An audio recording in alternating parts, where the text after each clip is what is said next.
Oh,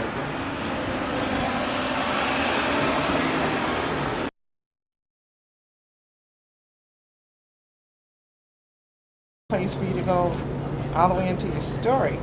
And I had to tell you that through the years, every so often, it would pass through my mind, I just got to go to your house. I hear about that journey because I wanted to know. I wanted to hear the story. Never got around to it, but here we are. Here we are. Here we are. Here's a chance. Our story. And I have found this in most people who bought the book and who have been reading the book, they feel, whoever they may be, that it's their story. And this is truly the intention of my heart, is to invigorate everyone on the journey to God. So that's why I don't want to kind of cut off my own personal part of it and say, isn't this amazing? It's all amazing. It's all beautifully amazing, whatever God is doing everywhere in the universe. So if we each pay attention to how God is manifesting, it says, see, behold the signs as they manifest in the horizons and within you. And so that's more or less my message. The message his message. I'm just repeating it. I'm reporting, I'm, reiterating what Allah has said. So I think we're going to begin with the Fatiha, inshallah. And we ask that the light of Allah descend upon this bookstore, upon all the country, all the people outside, stretching in all directions and going across the face of the earth.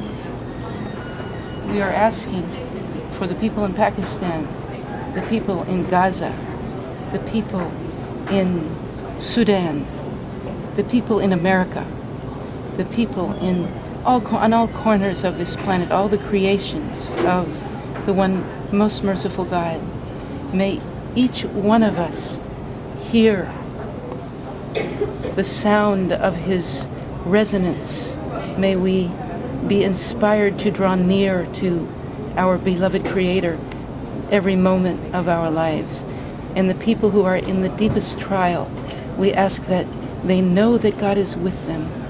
We know that God is with us under all circumstances. And just that alone is enough for us. That is what we need to know. That is what will help us make it across this bridge. It's called Sirat al-Mustaqim. And so we're going to begin with the Surat al-Fatiha all together. A'udhu billahi minash shaitanir rajim. Bismillahir rahmanir rahim. Alhamdulillahi rabbil alameen. Ar-Rahmanir Rahim. Maliki yawmiddin. Iyyaka na'budu wa iyyaka nasta'in. Ihdina siratal mustaqim. Siratal ladhina an'amta alayhim. Ghayril maghdubi alayhim waladdallin.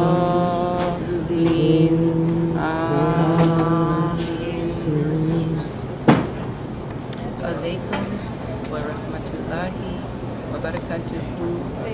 We wish peace and love to go throughout the store right now, so that anyone sitting here feels this is a good thing. This is something that relates to everyone. This is not something separated from all other lives. And that is what Baba Muhairi told us so beautifully, so profoundly, when he said, you must love all lives as your own. So I am now intending that love to go throughout the bookstore, and people will feel it touching them one way or another. They won't say, how strange is this phenomena? It's something that's connected to all humans, all beings. Ameen, Ameen, Alhamdulillah.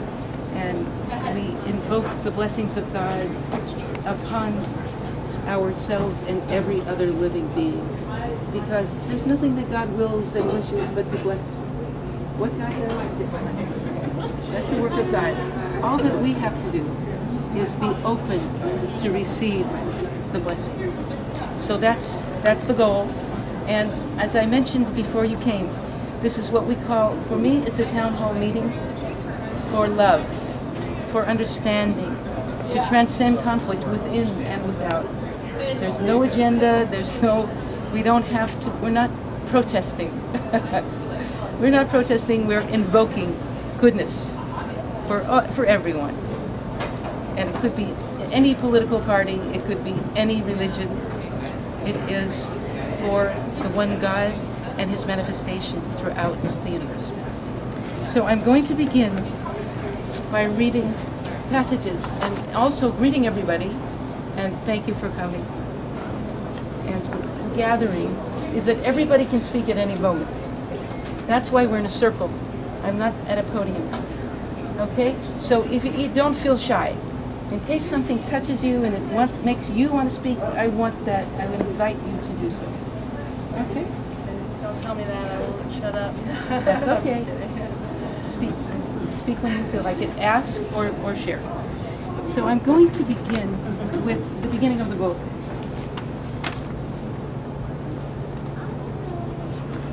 And the very first word, A'udhu billahi minash shaitanir rajim, Bismillahir Rahmanir Rahim. On the road that leads to the beloved, every stone is made of gold. That's the primary message. Every minute is sacred. Every life is sacred. Every moment is a step either closer to the source of bounty and love and kindness, or perhaps it's a little bit receding. And what we want to do is appreciate the wonder of each step of the way. Know that the stone is made of gold. It's nothing negative. There is no negative. Just know where you're standing and understand God brought you to this place. He created you to be on this journey. And you are blessed. We are blessed to be walking on this road that leads to Him.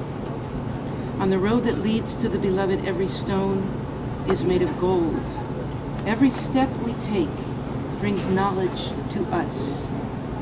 Even what appears to be a mistake or an error can bring us closer to purity and truth. Every good intention, thought, and action guides the soul toward the goal. Every true word that is heard, every understanding received, every challenge met, every station by God's grace attained, leads the traveler through the labyrinth of steps and tests surely to the one who has left at every turn in the road signs of his existence.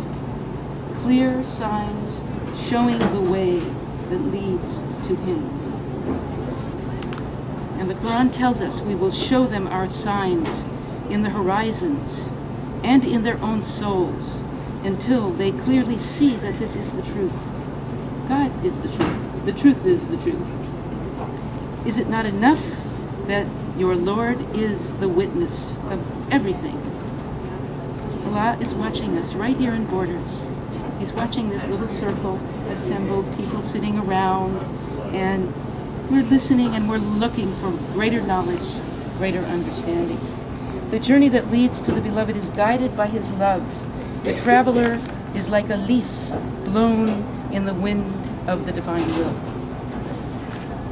I was blown from one place to the next, then carried to another place, and on and on. Thus was I guided without doubt, and witnessed on every mountain path and in every valley, in every city, on every street, the signs that He unveiled before my eyes, before our eyes, signs of His love, His power, and His truth.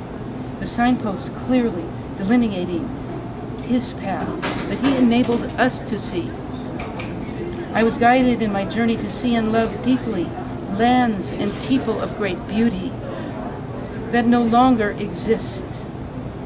Lands and people that can never be found again in this world, but are alive in my heart. think about every one of our beloved friends that no longer is in this world, but where are they? Within us. This is what Bawa said, I leave you in my heart, in your heart. I leave myself within you. So see them, know them, feel them, and understand the nature of all that exists. By the grace of God, I was guided through the countries to appreciate all the details of the life there that I could see before the devastating flood covered the land. Sri Lanka, for example. Many of us were there before the flood came. So when the flood was covering over the land, it was our own body. It was like us. It was us. The people were us. The people who are now in Pakistan, I have spent beautiful times there. As they walk through the floods, that's myself walking. That's us. We can't think that these people are in any way separate from us. That's why we have to pray all the time for everybody and know that God is with the people as they go through the trials, with each of us. Don't lose the faith. Don't lose that sense. No matter how dark it looks in the moment, the light is right there with you. The light is there to solve the problem, to bring you right to the other side of that difficulty. By the grace of God, I was guided through the countries to appreciate all the details of the life there that I could see before the devastating flood covered the land. I met on the journey the ancient ones and received the gifts that they placed in my hands before they left this world and went on their way. I speak for all of us. What remains of all the places and the people that we have met along the way after the form of the flower has wilted and disappeared back into the earth is the essence of the fragrance, the essence of the truth that they imparted to us in the precious time allotted before they left this world, leaving us to carry on the work and the journey.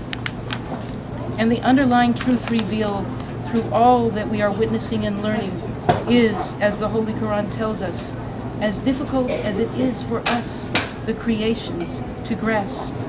And everything perishes, but the face of your Lord, but the nature of your Lord, the being of the eternal Lord.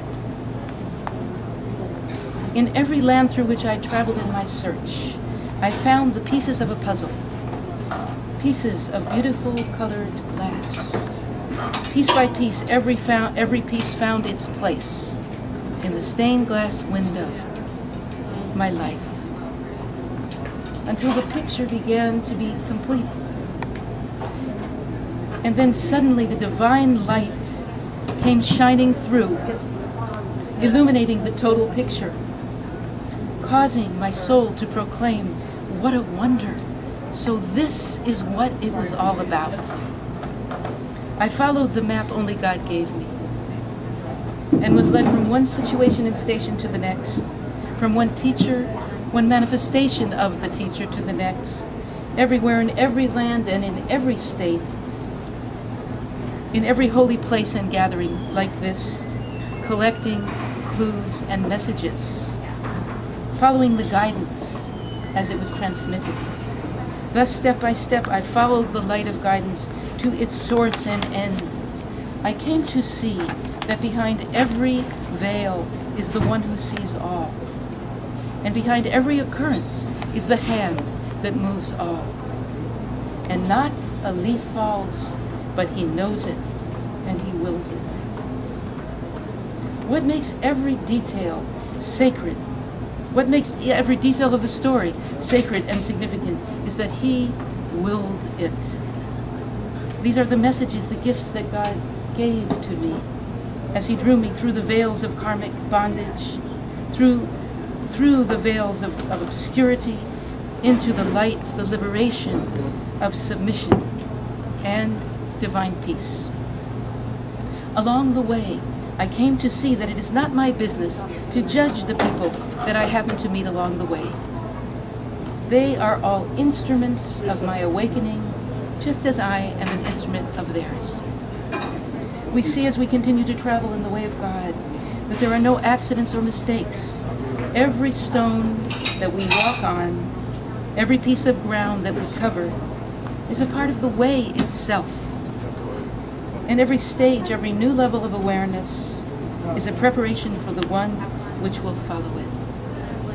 What I saw in the beginning through a glass darkly is becoming, through the process of unveiling, brilliantly clear.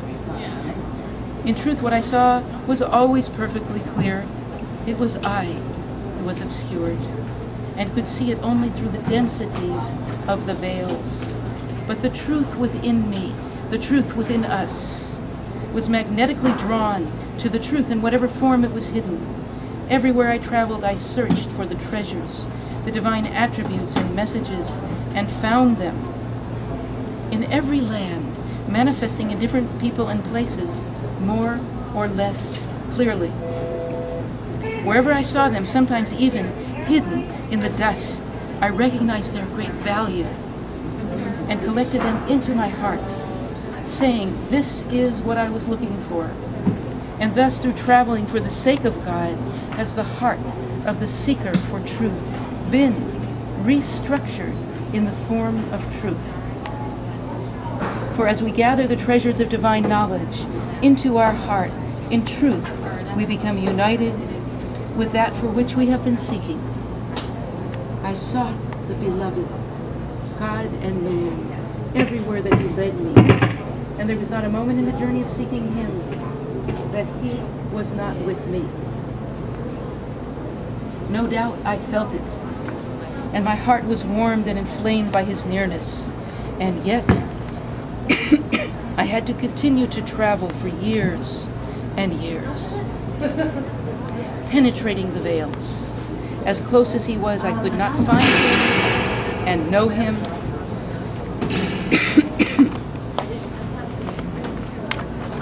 Until I came to know myself. That's the introduction. And so I want to stop here for a moment. When you started and all of the little thoughts that pushed you. Sure. Bismillahirrahmanirrahim. When we look at small children, we can see that they know God many times. You can feel that they know God. I do a lot of work in the world, and I see children, passing by, and when I see them and they see me, we know that God is with us. So our story begins back then. Our story begins in the cradle, and what we've been told, thank you so much. What we've been told is that before we become, kind of imprisoned more or less in a concept of who we are, we have the knowledge that is pure and essential, shining within us. And I did. I was brought up in California in 1946. I was born, and I was brought up in a liberal Jewish family who were, relatively speaking, agnostic. So nobody really talked about God. But guess what? God spoke for himself. So God was speaking to me within me, and I didn't hear anybody else talking about it. But it kept growing, the sound, what we call the resonance, the beauty, the light, and the grace of that sweetness and that kindness. And when I finally met the sheikhs, such as our Sheikh Baal Muhaydin, my Sheikh Harun Rashid al-Fakir, and all of the sheikhs in between, the guides, the friends of God who were placed on the journey, waiting, Bismillahirrahmanirrahim, during all those years. The first message, and I want to make sure that everyone can hear. Can you hear back there? We're all in this together here? Okay. Huh? Trying to get a mic. Good. Yes. I was lying in the cradle knowing things, and feeling joy. My mother said later that I was always ecstatic when she saw me. Either I was alone or with others, but I was always very happy. Why? Only because of that. Only because God's light was like rushing through my system and, moving me towards this, whatever was causing this good feeling to come. In other words, and she didn't understand it. She didn't know why I was so happy. When I look back on it, I do know that. And I want to encourage that in everyone. Whenever you feel that rush of joy, acknowledge it and say, and know where it comes from. It doesn't come from something temporal, like a love affair with a person that may end. It's permanent, it's eternal. And God is speaking to everything. He's moving those flowers. He makes the flowers bloom. He makes the rain fall into the grass that rises up.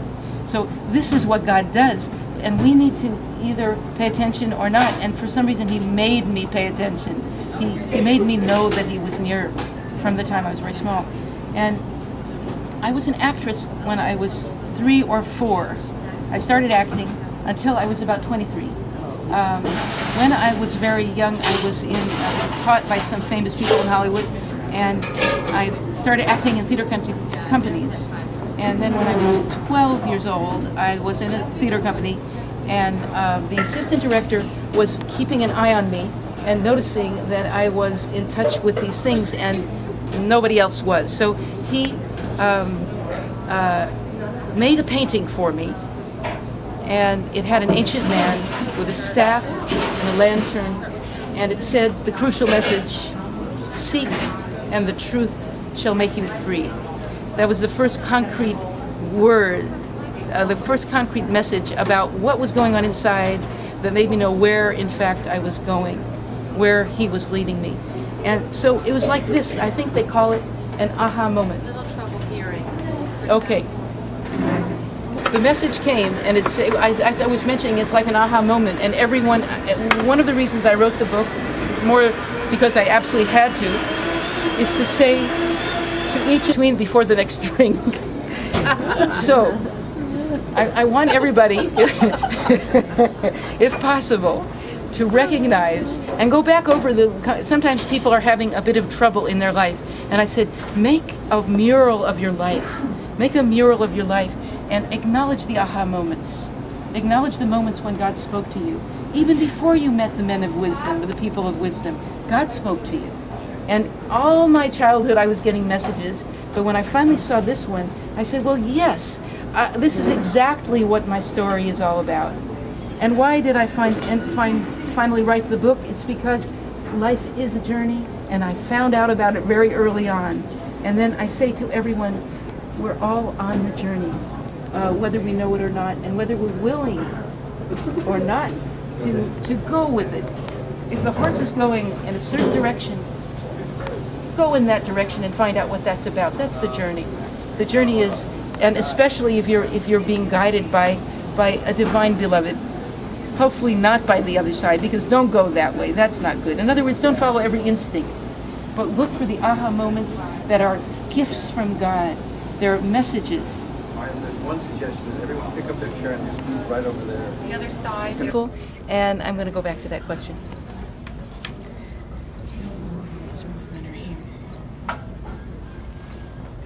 So I was mentioning, yes. In answer also to Sonia's question, I would like to bear witness that I have known you since you were a very young woman, and you have always been on the path to God. And, I would just like to say that everything in the book is absolutely bona fide and true, and that this is who Mariam Kabir Bey is. Everyone is a part of the story. We're all like, whatever moment we meet on the journey, we've already been together for a long time and in the beauty of the truth. So that's what we know about each other. It's not about just meeting, a person like when I met you and when I met you, and all of us have met. And some people, we're just meeting right now, right this minute. But in reality, we kind of recognize each other because our souls are linked. And we have been together. I believe it used to be called Chapter 19 of the Resonance of Allah, was about the world of souls. How all the souls were assembled in the presence of God. And He said to us, our Lord, our Sovereign, the one and only, said in the voice that He has, which is beyond our fathoming entirely, He said, am I not your Lord? And we said, Bala Shahidna, we witnessed that, yes, you are our Lord. We witnessed this. And the souls that said that most firmly came into this world as prophets. The peace and blessings be upon all of them. So they came as prophets, and each one of us were more or less sure about it in that time in the world of souls. Sometimes I meet someone and I feel that I know them so well. It feels like I've been together with them forever, basically. And I believe it's because we were in that state of witnessing God together before we came into the world. Now, after we leave the world is another journey. And one of our dearest friends that you have not met is a person named Sheikh Mansour Rahmatullah, who passed away during the weekend. A most incredibly noble being. And he, when I last saw him, he kept saying that to me and Sheikh Harun, a small circle of people, that what he wanted to do most was a 40-day halwa or retreat. That's all that was on his mind. He is the most well-known Muslim in Europe, one of the most well-known authorities on Islam, and someone who worked tirelessly to bring people together in the light of God. You know, and he was a therapist, you know, an acupuncturist, and then he was a person for the media everywhere to dispel falsehood, to dispel fear, and tirelessly worked for the sake of goodness and light and joy. And all that he wanted to do, even though wherever he goes, he was welcomed as an authority, as a person of great respect. What was on his mind? He wanted to make an intensive retreat. Last weekend, he went to a room which was the room of Sheikh Harun in his house, and he did the halwa. He made that retreat that evidently his soul was just so emphatically longing for. And in the morning, when his wife came, when they wanted to see what happened, they found him in sajda. He had left the world. No one had any idea. But all those deeds that he did led him to that state of awareness at the end, that state of joy, of that state of love of God. So I want to encourage us to make the journey like that, you know, and that he was in a state of intense zikr when he left the world.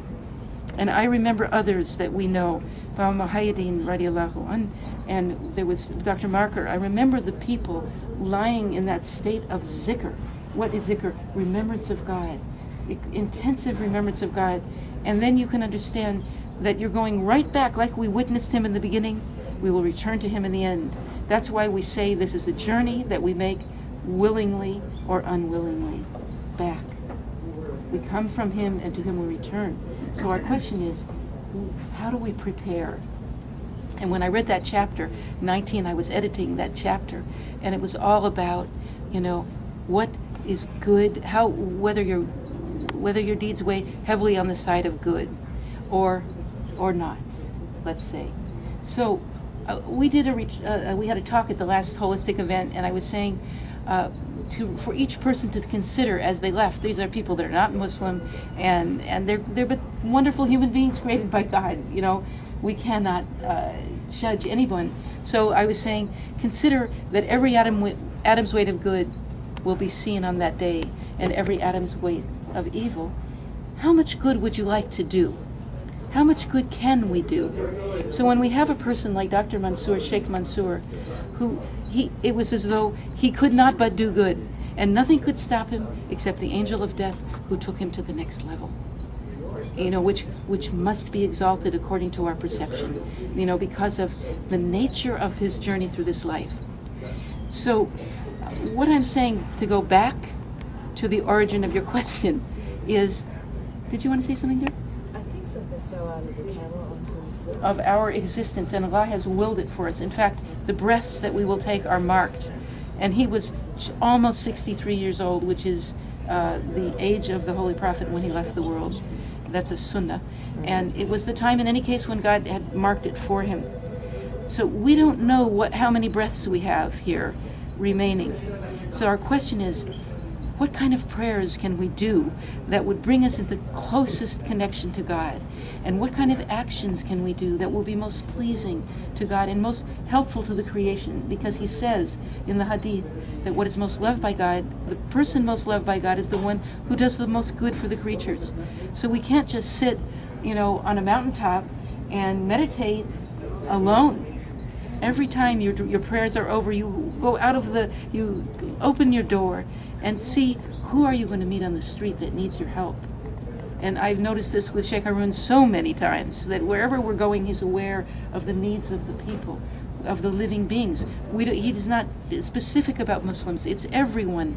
God created everyone. So these are the creatures, and Allah says to us, I was sick and you didn't visit me. So that is why we visit the sick, because God is in that person. And that's the atom's weight of good that counts. It's those caring moments, those ways of imbibing, of encouraging, of helping people come back to life. And one of the places I do go, this is slightly off the original question, but where God has guided me finally at this time in my life, is to go to the prison every week. I go tomorrow, every Wednesday, and we do just this. We do exactly this. If only I could introduce you to those women, and you would see that they look just like us. They are like us, and every one of us has made a mistake at some point or other. So I was talking to them about ablutions. They're either Muslim or they're very interested in Islam. So I said, what do you think about when you're washing your hands? What do you think about when you're washing your mouth? What do you think about when you're washing your face, and so on? And I said, what do you think about when you're washing your feet? And they said, we think about the places we should not have gone.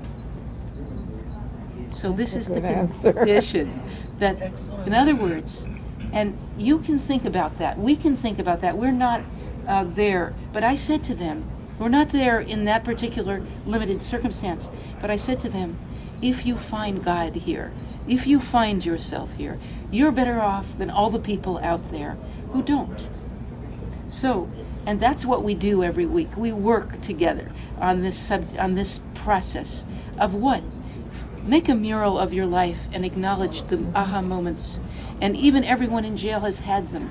And everyone, everywhere. There's a time in your childhood when God was speaking directly to you. What was it like? What did he say? How did the love feel before you endured the kind of problematic tests that you had to go through? Your heart got injured, you closed up. What was it like before that? And those are the moments. Or there are moments like when you're on the road and you have a very big difficulty and you keep praying. You keep praying right in the middle of it. It's a dark night. You don't know where you are. You don't know where you're going.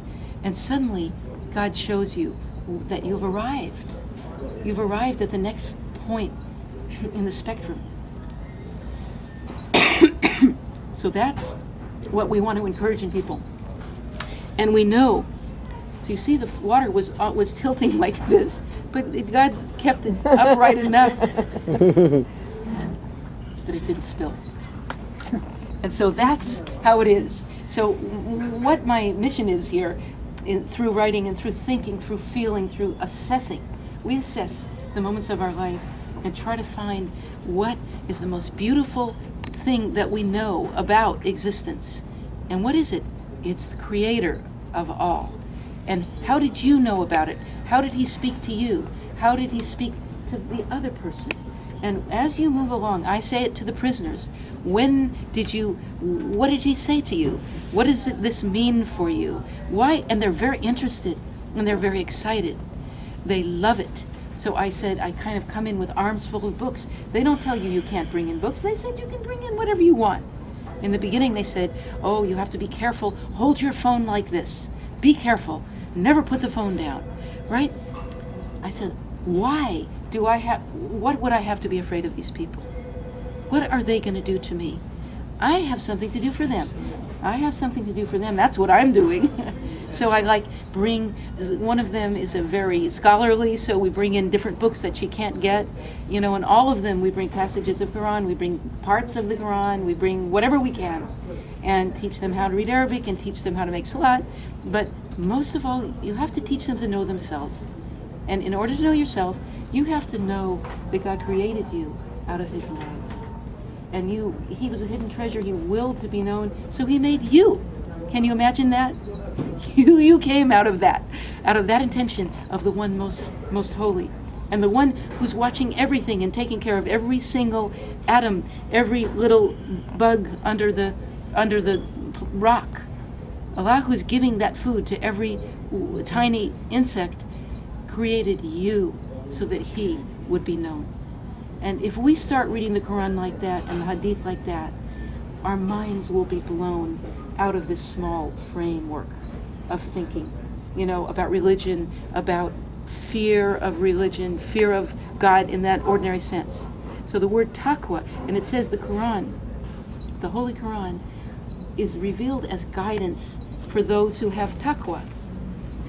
So it's not revealed as guidance for someone who doesn't have taqwa, not in the same sense. What is taqwa? Well, they translate it as fear, but I translate it more often as love of God, awe, awareness, consciousness, like profound awe, let's say. In other words, when you are in the state of realizing how infinitely great God is, and you read a passage of Quran, you're going to understand it differently.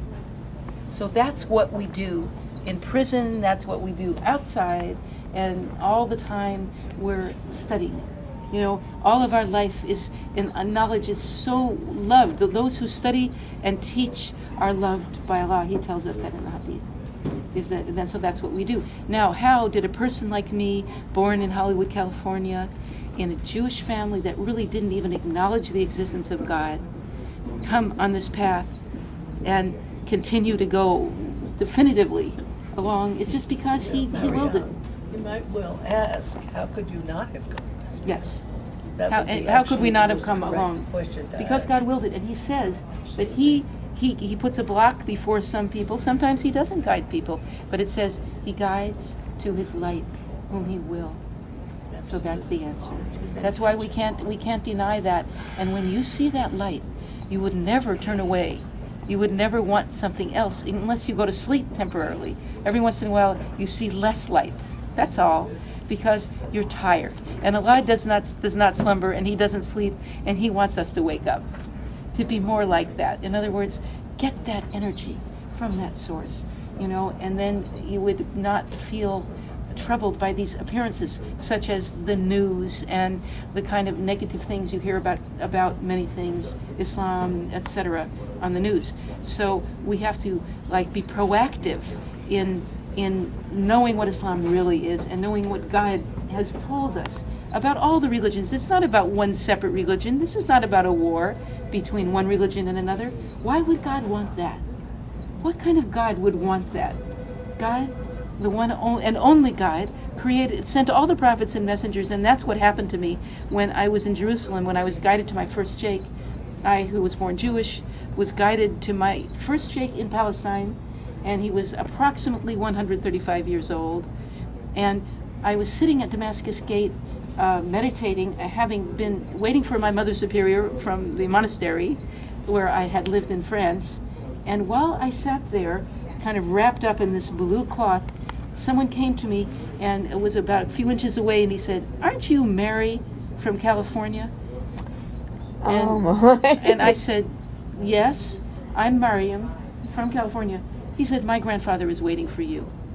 That's how I met my first sheikh. He said, "My grandfather is waiting for you."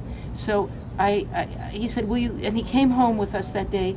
I lived in a house with Sheikh Nuruddin and some other people. We were writing a book on Jerusalem. So within 1 week we went to El Khalil, and well known because it's the place where Abraham, the prophet Abraham, is buried. Not really buried, but alive and well, not in a corporeal form. And so I entered that mosque and fell immediately prostrate, and because the power was so great, the presence, the beauty, and the love of who? Our patriarch, and what he came here to bring.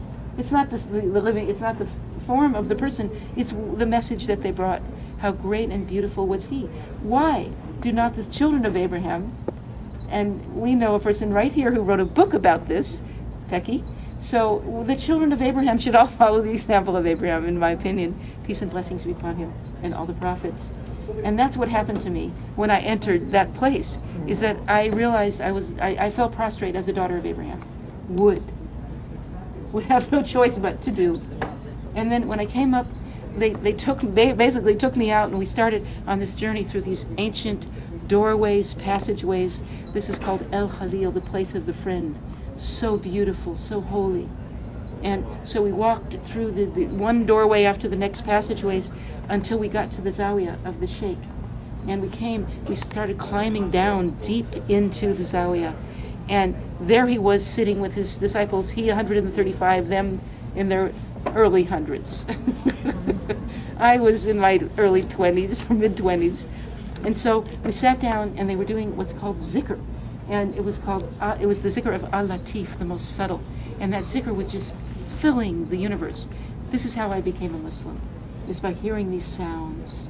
And the one who sent them was speaking to me. And the man was ancient and holy and pure, not even there, basically. He was beyond form, really. So, but he knew me very well. He was waiting for me. Who? Just another person, someone who will carry on the work. It's not me personally. There's only one other person that met him other than Sheikh Nuruddin and Abdul Latif, who's a wonderful filmmaker, Abdul Latif Salazar, and the other person who met him was Zalman Schachter. He later told me Zalman Schachter was guided to this man before he left the world. And his name was Sheikh Abdul Muttalib. So he was sitting there, he had this ancient robe, coat, really, and he had a towel around his neck. And he was just beaming pure light. So the zikr was going on, the man was beaming light. I didn't know where I was. I was in the divine assembly. I mean, I didn't know what world I was existing in. So as the circle was completed and we got up to leave, and the two men went first. Nobody spoke to them exactly this. Everybody said salams, but they stopped me at the door and they said, "You stay here. You move in." He said the Sheikh wants you to move in. So that's how I became a Muslim. So, I mean, all of these things, and if you go through the book or if we talk about it some more, it was not chosen. I never planned anything. It's a map that God planned. So, it was God's plan. And it was inscribed, what's called Lahu Mahfuz. It's called the guarded tablet. Everything has been written. That we would sit here in Borders today, like we are, was written in the tablet. I went back to the Mount of Olives, I picked up my stuff, and I just came right back. And I lived in that cave there. There was one cave, it was a Zawiya, and all the people did zikr, and they were very ancient. And then on the other cave, it's just one ancient man and his wife and me. And he gave me his bed, and I slept in his bed. And he didn't sleep at all. He just prayed and prayed over me. I knew that. I mean, there was no doubt about that. He was praying, praying, praying, and blowing on me. Well, I had a dream, and I'm going to tell you quickly what it was. In the dream, I went into retreat for 40 days. I was told there was a high mountain kingdom where a war was going on, and between two tribes. And I believe it was the Muslims and the Jews. And but my son said it was the Aus and Karaj. They may have been them. So when I read this to him yesterday. But in any case, the war was going on, and the message, and I was told, in order to make peace in this high mountain kingdom, go into retreat, do a retreat for 40 days. I never knew anything about a 40-day retreat, but it is a traditional practice. The man who passed away, our beloved Sheikh Mansour, said he wanted to do a 40-day halwa, and that he made the final halwa this weekend. However long that was eternal for him. So in my case, I was making that retreat right there and then, and every day someone knocked at the door and pushed a rose into the cave until the cave was full of roses. And then I was told, knock, knock at the door, and in halwa you don't see anyone. So I didn't see the guy at all, the messenger. Finally he says, I'm a messenger of the king, after it was finished. And he said, king is asking for your hand in marriage. In order to make the marriage, you have to jump off a cliff. Right? So I say later, I was told to jump off the cliff, and Allah made me fly. That's what it was about. He said, jump off the cliff. When I told it to the grandfather, he said, now bow down. What do you have to do? Bow down. So it was like that, the salat for me. How I became to pray was I jumped off the cliff and Allah made me fly. That's how I embraced Islam. So that's the way, that's what I believe about it. You know, that's the beauty and the grace and the truth of it. This is not an arbitrary, hard task. It's not something that someone says, you do what I say or else you're going to hell. That's not what Salat is about. This is an invitation from the one of infinite love to join him. To what can you do better for your Lord but bow down and give yourself back. Give yourself back, and then he lifts you up again. And then you go out of that prayer into the universe with his carrying that message of his love. So this ancient man in this holy place was told by God that this young woman was coming along the path as she would be sitting at Damascus Gate. Go get her. And that's what happened. That's how I became a Muslim. And then after that, I lived there for a good amount of time. Then I lived I went back to the Zawi where I was on the Mount of Olives. I lived in the place where Jesus walked, where Jesus was awake at night, and I lived in that dimension. I worked in a place in Bethany where Lazarus was brought back from the dead, and I worked with handicapped children. And these are the themes of my life. Mm-hmm. You know, this is what we do in prison. We bring ourselves and others back to life by God's grace alone, and nobody can do it but God. By remembering Allah, by surrendering to God, his life-giving power brings us all back to life. What is life? Al-Hayy, Al-Latif, An-Nur. And there are so many. There's 99. There's infinitely more than that. Anything you focus on, any aspect of God, is the life that brings you back from the dead. It brings you back from the world of sleep into awakening. Yes? Interpretations of these lands that usually are kind of more antagonistic than positive. So could you kind of expound on your adventures in these lands and your experiences with these people? Yes, I can't tell everything, that's definite, but I will give you, I will read a passage that Issa loved yesterday in the car on our way back from Ohio. And what we saw in Ohio was the same thing that we saw in Afghanistan. Everywhere you go, there is the face of your Lord. And where? In the people that you meet. And when you are in a state of the love of God, which has created you, which brought you into existence, you see that in everyone. You see that in everyone. Do you get assaulted? Does anyone say, attack me for being covered? Never.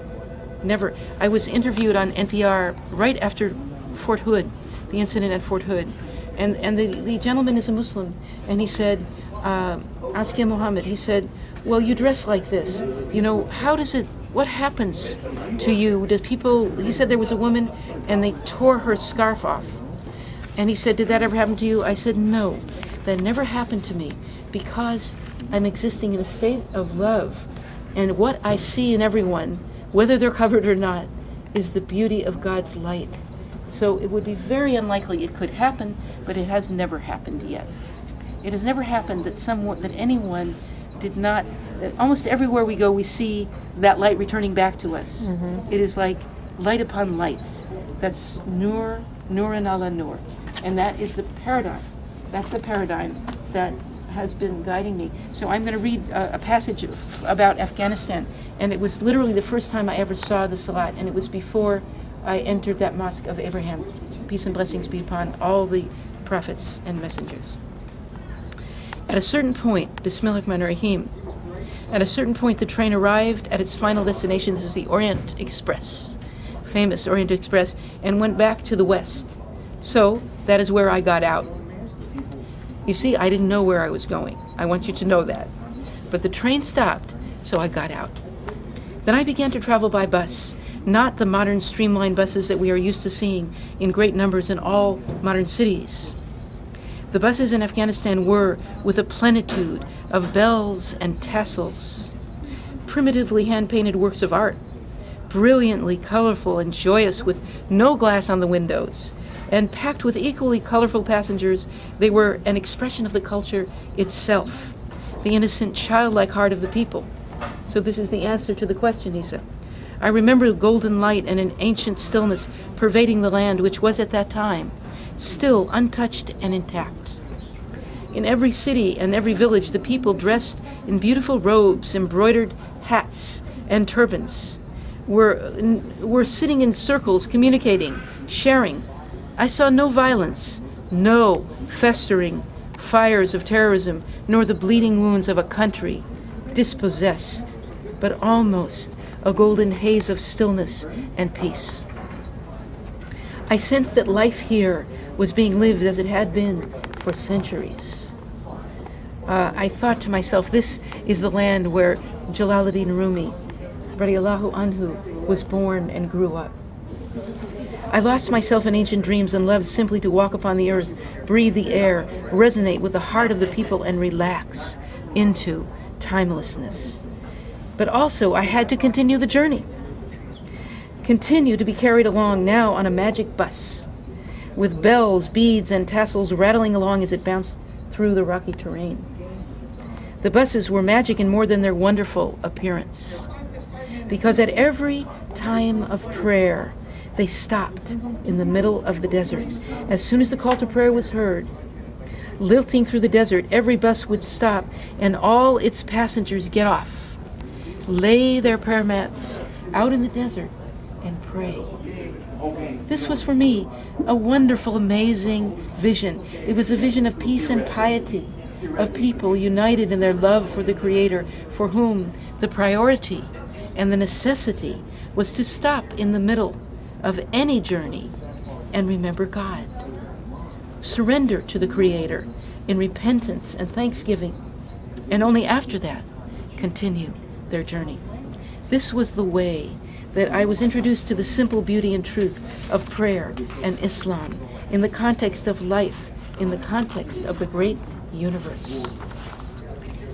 The way that such images are presented today in the media suggests that when you see a group of people gathering together to pray the Islamic prayer, you should be afraid, because when they rise up from their prayers, these people may do something violent which will endanger you. But what I saw in the middle of the desert appeared to me to be the very opposite. Absolutely peaceful, natural, and pure. It was for me, in fact, a revelation of pure existence in which human beings traveling upon the earth created for them to dwell upon by the Creator bow down upon it in praise of Him as He has decreed. What has been decreed, I came to discover, is mercy and kindness and peace, which came through submission. They come through submission and surrender to the source of all things, the most merciful, most compassionate. The true believers bow down to praise the greatness and glory of the one who created everyone. And the root of the word Islam is peace. Those who are in a state of true Islam do not bow down, beseeching God to destroy others, and then get up from prayer intent to kill. For just as the Bible says, thou shalt not kill, so does the Holy Quran say that if you kill one life, it is as if you killed all of humanity. If you save one life, it's like you saved all of humanity. This is the truth of true Islam, true submission to the Creator of all, most merciful, most compassionate, most clement, most kind. It's a truth which is hidden in our world today behind a terrible veil of war, brutality, injustice, and strife. But what was revealed to me from that moment in the desert of Afghanistan was a vision of peace, not war. A vision and realization which has constantly guided my journey toward the source of eternal peace. Ameen. So that is just one of the many scenes that lead in this direction. It's what God, in His mercy, intends for His creations to see. When people see something else, it's because they are not listening to God, and who is most merciful. And I was writing an op-ed or commentary for the Huffington Post, and I said, the Holy Quran, which we know, begins every surah in the name of Allah, the merciful, the compassionate. Every surah except one. So, if anyone exists and lives a life that is not being inspired by mercy and compassion, they're not following the Holy Quran. And that is a definitive message that the media needs to be aware of. And so from this moment on, and I do speak a lot in the media, but I would like to, I and all of us should do more. I know that it is very uncommon for anyone to speak about the light of Islam as in its deep, deep, wonderful beauty. Why is it so beautiful? It comes from the one who created everything out of his love. And it is the way that he has asked us to know him. That is through the messages given by his prophets and messengers, starting with Adam, completed with Muhammad. Peace and blessings be upon all of them. And we honor them all. That's why we're not at war with any religion. Anyone who follows the example and the message and the light and the truth that a prophet came from God to bring is following the deen of God. It's following the path of God. And I want to read something about this very thing from, I believe it's from Islam and World Peace. Yes, it is. In this state of Islam, if we have a quarrel with somebody, after the afternoon prayer, we must make peace and embrace each other by the time of the early evening prayer. This is hadith. Any evil influences created must be thrown away before the next time of prayer. We must ask God for forgiveness for the faults we committed and strive for repentance for what is happening now during this very breath. We must glorify his name. And we must surrender to God the next breath, the next time for prayer to come. Whether or not we are alive in the next moment is Allah's will. As we know from our beloved brother who left God in the state of sajda just this weekend. If we have this faith with perfect certitude, if we have this intention with every breath, if we can acquire his qualities and his actions, that is the state of Islam lived by the true believers. So that is the state of Islam lived by the true believers, and what is needed now in our world is, as they tell us very definitively, for the true believers to speak up and manifest this beauty and this grace. So that is why we are here in Borders, and we will go wherever we can, and we can always go together in a caravan. And anyone else can read something else, and then we discuss it. We discuss what the truth of God's love for his creation, and we try to understand how each and every one of us can rise up station by station until we are going to be kind of the vehicles of this transformation of the world that we live in, which comes person by person. It's one by one. It's caring and sharing one by one.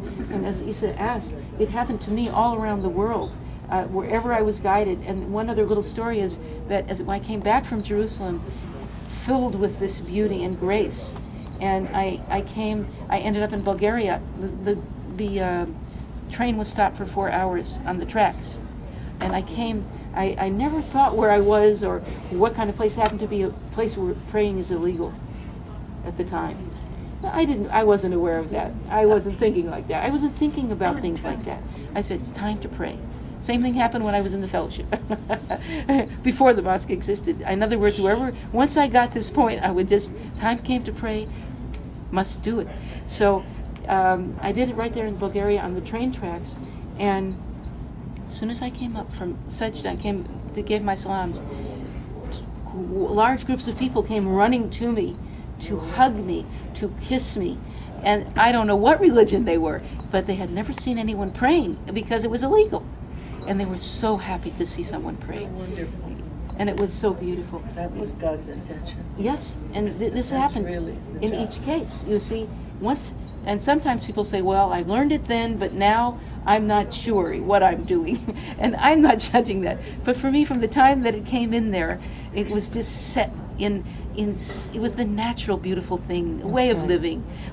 And when I came then to the fellowship, by the grace of God, I was guided to this holy place, and it came to be time to pray. The same thing happened, and I asked myself internally, message came, time to pray. So then I said, should I pray? I mean, nobody else is doing that right here, right now. And the message came from the source within me, and it said, this is my house, and you must pray. And so I went into the meeting room. I wasn't quite faced in the right direction, but I did the salat right there. And after that, we saw the whole mosque come into existence, and there's no doubt that it's God's house. And one of the most suitable things you can do in the house of God is bow down in praise of the beauty of the Creator. That's what you do. You know, then you can also do zikr, and you can help each other. How many things can you do in God's house that will please Him and bring you closer to Him? And that's what we need to do. And right now, it's right here in Borders Books, you know, that we have this opportunity to praise God and to love each other and to send out love to all the people that aren't sitting right here with us right now, so that they said, well, this was a good thing that we had this in Borders. And I will probably send this video to other Borders because I believe in humanity. I believe